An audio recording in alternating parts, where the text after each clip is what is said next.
Please. All right, thank you. Wow. Thank you.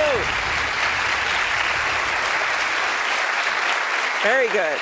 It's good to have you. Let's get Thank right you. to the questions. Let's start with news. We have the fallout from the Mueller report as a topic.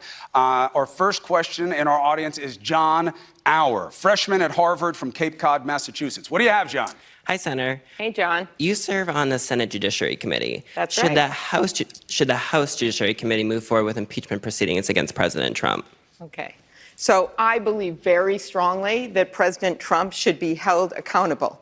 When you look through that report, it is appalling, some of the things that were going on. And you could see time and time again, maybe you've read parts of it, that was his advisors that held him back. So I believe, first of all, we need to have hearings in both the House and the Senate, and not just with Attorney General Barr. We need to bring Director Mueller before the United States Senate, right? Because otherwise, we are never going to get to the bottom of it. The impeachment proceedings are up to the House.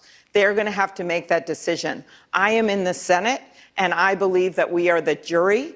I've always believed this from the beginning to the end. I'm a former prosecutor. I believe you look at the evidence to make decisions. So if the House brings the impeachment proceedings before us, we will deal with them. But let's look at what Director Mueller said. He said there were two ways for accountability. One was Congress, and we're going to start seeing that with these investigations.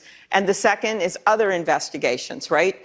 There's cases going on in your home state of New York. There's cases going on all over the country. But there is a third way to hold this president accountable, and that is by defeating him in the 2020 election. And I believe I can do that.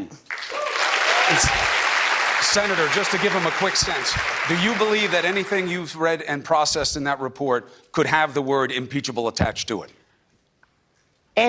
First of all, I believe I'm the jury here, so I'm not going to predispose things. I'm not going to say it is or it isn't. But what I will say is there's very disturbing things that would lead you to believe there's obstruction of justice. I asked Attorney General Barr these questions. I said, well, if the president or if anyone would try to change the testimony of a witness, would you consider that obstruction?